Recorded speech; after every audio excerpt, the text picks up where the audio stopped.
Welcome to The Explainer. Look, if you're a local business owner, you've already got a million things on your plate, right? Figuring out the internet shouldn't be one of them. So today, we're completely demystifying social media marketing. We're going to break down exactly how to turn those platforms into a reliable, totally stress-free engine for growth. Okay, let's dive right in. Here's our roadmap for today.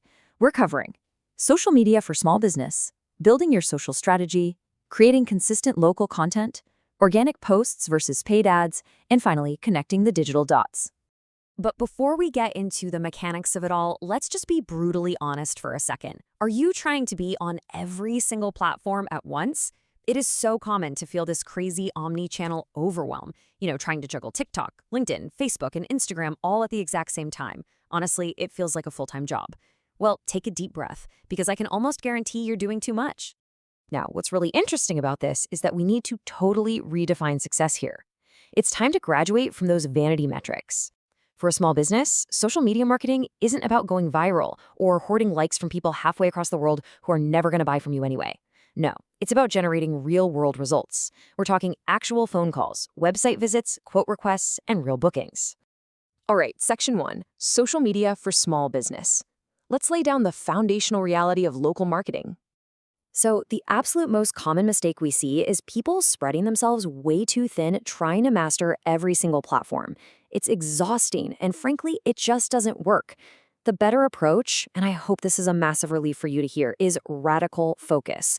You literally do not need to be everywhere. You only need to be exactly where your future customers are already hanging out. To put that into perspective, think about a local contractor. They don't need some super witty presence on X or a trendy TikTok dance. No way. By strictly focusing on Facebook and Instagram, they can use those visual platforms to do what really matters: show off completed projects, drop in some glowing customer reviews, and post those incredibly satisfying before and after photos. It builds immense trust, and it does it with almost zero friction. And knowing where to post brings us right to Section 2, building your social strategy. Listen, logging on just to post whatever pops into your head, that is a surefire way to waste your precious time. The very first step is deciding what you actually want to achieve before your finger ever hovers over that publish button. Are you trying to boost local brand awareness? Are you actively generating leads? Maybe driving traffic to a new website or hyping up a seasonal service? You've got to pick a lane, because your primary goal literally dictates everything else. Once you've nailed down that goal, every single piece of content has to support it. Period. If your goal is building trust, then share educational posts or industry tips. Answering customer FAQs or showing off a little behind-the-scenes action firmly establishes you as the go-to expert in your area. The name of the game is being strategically helpful rather than just adding to the noise. Okay, moving on to Section 3, creating consistent local content. Let's talk about what actually moves the needle in a specific geographic area. So the crucial point here is a bit of a reality check. Consistency completely trumps extreme, burnout-inducing frequency. Look, if you go super hard and post 3 times a day for 3 weeks, but then your accounts sit dead for the next 6 months, you lose trust. A realistic, manageable schedule, something you can actually keep up with long-term, is vastly more valuable than a flash in the pan. And because you're a local business, your content has got to reflect the community you serve. Hyper-localizing your posts makes them so much more relevant. Actually name-drop the specific neighborhoods or suburbs you work in. Talk about the unique weather or needs of the customers right in your area. When people see that you're active in their literal backyard, their trust in you naturally skyrockets. All right, Section 4, organic posts versus paid ads. It's time to talk about the fuel for your content. Let's see how this builds, because you really need to understand the difference between free content and paying to boost your reach. Think of them as 2 parts of the exact same ecosystem. Organic marketing, your regular everyday posts, that's your slow and steady foundation. It is absolutely vital for building an audience and establishing long-term trust. But paid advertising, like Facebook or Instagram ads, that's your accelerant. It helps you reach very specific audiences incredibly quickly, which is absolutely perfect for special offers or fast lead generation. But hey, please hear me out on this next point. Before you spend a single dime on social media ads, your digital house absolutely must be in order. If you're paying to run ads, but your profile is half empty, your website looks terrible on a mobile phone, or it's a giant puzzle for customers to figure out how to contact you, well, you're basically just setting your money on fire.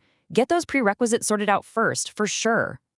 Which brings us to our final section, connecting the digital dots. How exactly does this all fit into the bigger picture? Let's walk through a real-world example using a local plumbing company. Step 1. They publish a highly useful organic post explaining the hidden signs of a leaking pipe. Step 2. That post includes a direct link driving the reader straight to a specific service page on their website. Step 3.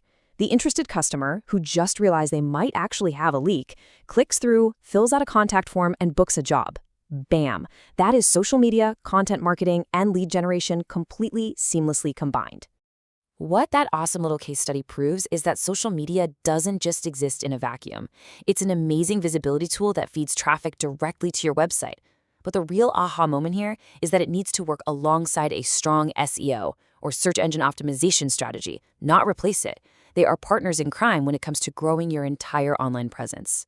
So let's quickly summarize this ultimate blueprint for all you busy local business owners out there. Number 1, target the right platform. Go where your customers are. Number 2, strategy always comes before posting. Number 3, commit to a realistic, consistent schedule. Number 4, lean heavily into local, useful content. And finally, always connect your social efforts back to your website and your SEO. And that brings us to the end of this explainer. But I want to leave you with one final thought to chew on. Take a hard look at your current setup right now. Is your social media actually working seamlessly with your website and your SEO to drive real business? Or are you just exhausting yourself, posting into the void, and crossing your fingers for a few likes? Take a step back, use this blueprint we just talked about, and build an integrated strategy that actually works for you. Thanks for hanging out with me today.